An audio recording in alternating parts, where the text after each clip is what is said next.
SQL में हमारे delete, drop और टर्नकेट ये 3 टॉपिक और रह गए। ये तीनों डिलीट से ही रिलेटेड है, पर इन तीनों में क्या डिफरेंस है?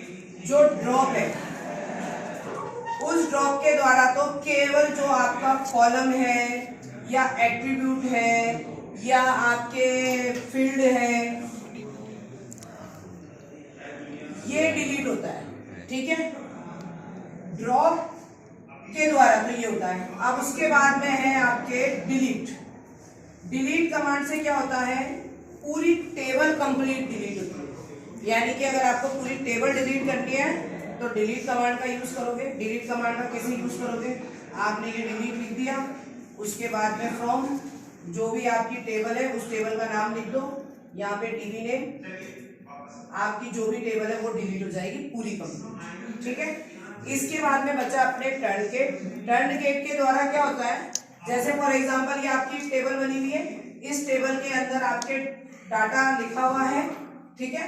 तो क्या होगा? ये जो डाटा है अंदर का, इट्स मीन रिकॉर्ड डिलीट हो जाएंगे और हमारे पास में एक ब्लैंक स्ट्रक्चर प्रोवाइड हो जाएगा इसका।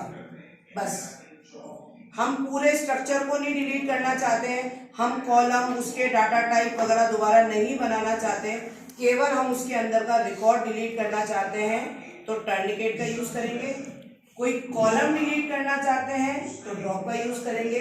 पूरी टेबल को डिलीट करना चाहते हैं तो डिलीट कमांड का यूज करेंगे। क्लियर है? इसके बाद में और कौन सा टॉपिक है बताओ। एसक्यूएल में जो फंक्शन है वो क्या है? पहली चीज तो हमें ये पता होना चाहिए कि फंक्शन किसे कहते हैं। फंक्शन क्या होता है? हम जब प्रोग्राम क्रिएट करते हैं तो कई बार हम प्रोग्राम में सेम कोड का यूज हमें बार बार करना पड़ता है। इससे हमारा प्रोग्राम लेंथी हो जाता है, प्रोग्राम में गलतियां होने की पॉसिबिलिटी ज्यादा हो जाती है। इस चीज से बचने के लिए हम फंक्शन क्रिएट करते हैं। पाइथन लैंग्वेज में भी है फंक्शन। वहां पर नया फंक्शन बनाने के लिए हमें डेफ कीवर्ड का यूज करना होता है, ठीक है। किसका यूज करना होता है? डेफ कीवर्ड का। डेफ के द्वारा पाइथन लैंग्वेज के अंदर नया फंक्शन क्रिएट होता है, न्यू फंक्शन क्रिएट किया जाता है। किसके द्वारा? डेफ के द्वारा, ठीक है। यहाँ पर हम एसक्यूएल पढ़ रहे हैं और एसक्यूएल के फंक्शन पढ़ रहे हैं। तो एसक्यूएल में जो फंक्शन होते हैं वो 2 प्रकार के फंक्शन होते हैं।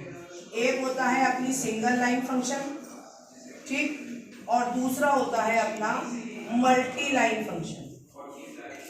बोर्ड एग्जाम में कई बार मल्टी लाइन फंक्शन को वो एग्रीगेट नाम से भी दे देता है कि एग्रीगेट फंक्शन को एक्सप्लेन कर। अब सिंगल लाइन फंक्शन कौन कौन से होते हैं? ये होते हैं 3 प्रकार के, जो आपके एसक्यूएल के डेटा टाइप भी होते हैं। अगर आपसे पूछ ले कि एसक्यूएल के डेटा टाइप कौन कौन से हैं तो यही है आपके नंबर, ये एसक्यूएल का डेटा टाइप भी है और सिंगल लाइन फंक्शन भी है। दूसरा है स्ट्रिंग, ये आपके एसक्यूएल का डेटा टाइप भी है और सिंगल लाइन फंक्शन भी है। तीसरा है आपके डेट एंड टाइम, ये आपके तीनों सिंगल लाइन फंक्शन भी है और एसक्यूएल का डेटा टाइप भी है। कंफ्यूज मत होना, अगर वो एसक्यूएल का डेटा टाइप पूछे तो इन तीनों का नाम लिख देना, और अगर वो सिंगल लाइन फंक्शन पूछे तब भी ये तीनों का नाम लिख देना, ठीक है। मल्टी लाइन फंक्शन जो होते हैं ये 5 है। मैक्स फंक्शन, यानी कि ये मैक्स के बाद में यहाँ पे फंक्शन है। अब इसके अंदर हमें क्या करना पड़ता है? कॉलम का नाम लिखना पड़ता है। आप किस कॉलम पे अप्लाई कर रहे हो? जैसे आप सैलरी वाले कॉलम पे अप्लाई कर रहे हो तो क्या होगा? आपके टेबल में जो सैलरी वाला कॉलम है ना, उस सैलरी में सबसे ज्यादा सैलरी किसकी है वो बता देगा ये मिन फंक्शन। आपकी कॉलम में, सैलरी वाले कॉलम में सबसे कम सैलरी किसकी है वो बता देगा ये। एवीजी आपके सैलरी वाले कॉलम का एवरेज ज्ञात करेगा। अब यहाँ पर एवरेज ज्ञात करने का तरीका थोड़ा सा अलग है। एवरेज कैसे ज्ञात करेगा? तुम्हारा जो टोटल होगा सैलरी का जो टोटल होगा और जितने मेंबर्स की सैलरी है, जैसे मान लो नंबर ऑफ एम्प्लॉय है ना, नंबर ऑफ एम्प्लॉय 15 जनों की सैलरी है, तो टोटल सैलरी को जो नंबर है उससे डिवाइड कर देंगे, एवरेज मिल जाएगा। या 100 वो वाली पिक्चर नहीं, 100 कुछ भी नहीं करना, ठीक है। फिर उसके बाद में आपको काउंट कितने जनों का है, 15 जनों का है तो 15, सम पूरे 15 जनों की सैलरी जो है उसका टोटल कर देंगे तो वो सम में आ जाएगा। आ गई ये चीज समझ में, कोई प्रॉब्लम, ठीक है। अब आ गए हम इस फंक्शन पे वापस, सिंगल लाइन फंक्शन पे।